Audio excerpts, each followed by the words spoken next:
आज जनवादी पार्टी के प्रदेश मुख्यालय लखनऊ में जनवादी पार्टी और भारतीय पसमानदा मुस्लिम महासभा मिल करके 2024 के चुनाव को लड़ने का फैसला किया है। और ये हमारा फैसला सिर्फ 2024 के लिए नहीं है, बल्कि आगामी आने वाले 2025 के बिहार का विधानसभा का चुनाव, दिल्ली विधानसभा का चुनाव, उसके साथ साथ यूपी के विधानसभा का चुनाव, आगे एक लंबे दौर तक हम लोग साथ चलने का निर्णय ले रहे हैं, क्योंकि हम मानते हैं कि बैकवर्डों में अति पिछड़ों को सिर्फ दूसरे दल और पार्टी के लोग राहत देने का काम कर रहे हैं, उन्हें सत्ता में जाने की स्थिति नहीं पैदा कर पा रहे हैं। और जो हिंदू अति पिछड़े की स्थिति है, वही सेम स्थिति मुस्लिम पसमानदा समाज की है। जो वोटर तो है, लेकिन कोई भी दल और पार्टी मुस्लिम पसमानदा को न तो टिकट देती है, न राजनीतिक भागीदारी देने का काम करती है। तो हम लोगों ने तय किया है कि अब अति पिछड़ा चाहे हिंदू हो चाहे मुसलमान हो, हम लोग संगठित होंगे और राहत की बात न करके राज पर खुद कब्जा करने की बात करेंगे और इसके लिए लड़ेंगे। और अति पिछड़ी जातियों का, पसमानदा जातियों की एक मजबूत राजनीतिक गोलबंदी खड़ा करके आने वाले समय में एक बड़ा राजनीतिक विकल्प हम लोग देश को देंगे।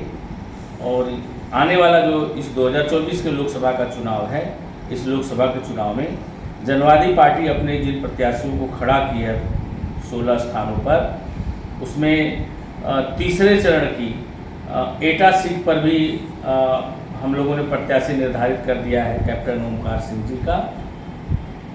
आज 16 को उनका पर्चा दाखिला है। और भारतीय पसमानदा महासभा के जो हमारे अध्यक्ष हैं मकसूद भाई, ये अभी सीतापुर लोकसभा से चुनाव लड़ेंगे।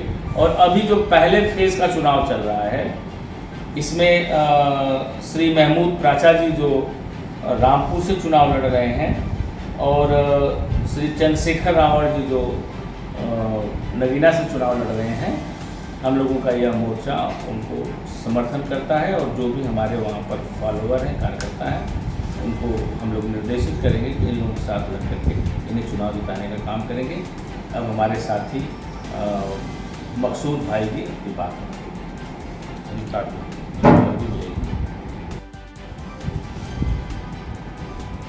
कार्यालय में जनवादी पार्टी के अध्यक्ष हमारे श्री संजय सिंह चौहान और 2000 लोकसभा 24 का चुनाव हम लोग ने मिलकर के साथ में लड़ने का निर्णय लिया है। कुछ प्रत्याशी हमारे पर्चा दाखिला कर चुके हैं, कुछ करने जा रहे हैं। हम उन्हीं सीटों में चुनाव लड़ाएंगे जिन सीटों में समाजवादी और कांग्रेस ने अच्छे प्रत्याशी नहीं दिए। हम तो चाहते थे कि हम गठबंधन में शामिल हों और बीजेपी को हराने का काम हम लोग साथ मिल करके करें, लेकिन हमारा पसमानदा समाज का वोट अखिलेश जी लेना तो चाहते हैं, लेकिन उनका कोई लीडर, उनको नेता बनाना नहीं चाहते।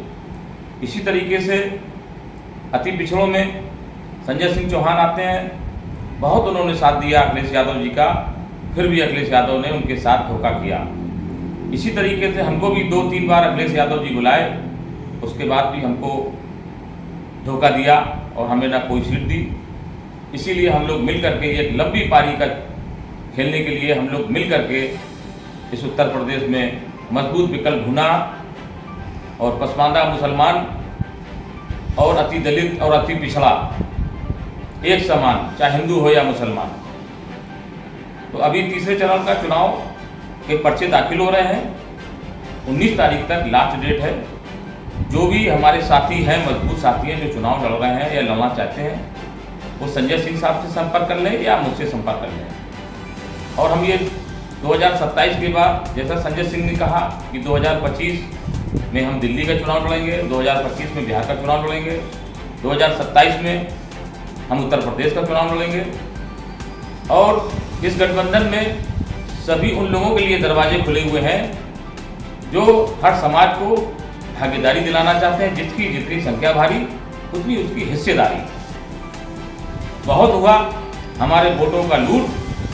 अब हम अपना वोट अपने ही प्रत्याशी को देंगे और हम अपनी भागीदारी हिस्सेदारी ले लेंगे। मैंने कांग्रेस में भी बहुत मेहनत किया, खड़गे जी से मिले, राहुल जी से मिले। उन्होंने पसमानदा समाज के लिए कोई रास्ता नहीं खोला, कोई विकल्प नहीं खोला। इसी तरीके से अखिलेश यादव जी ने भी कोई रास्ता, कोई विकल्प नहीं खोला हम लोगों के लिए। हम लोग पूरी मजबूती के साथ इस उत्तर प्रदेश में चुनाव लड़ाने का काम करेंगे। और जैसा कि अभी संजय सिंह ने कहा कि हमारी 2 सीटें जिन पर हम समर्थन करते हैं, नंबर 1 रामपुर की सीट महमूद पराचा जी जो वहाँ चुनाव लड़ रहे हैं, उनको हम समर्थन देते हैं।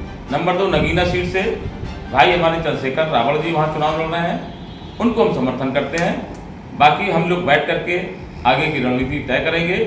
और मैं सभी उन लोगों से ये कहना चाहता हूँ जो भी गठबंधन में हमारे शामिल होना चाहते हैं, जो भी चाहते हैं कि भागीदारी हिस्सेदारी हर समाज की होना चाहिए, तो उनके लिए दरवाजे हमारे हमेशा खुले रहेंगे। आदाब, जय भीम, जय भारत।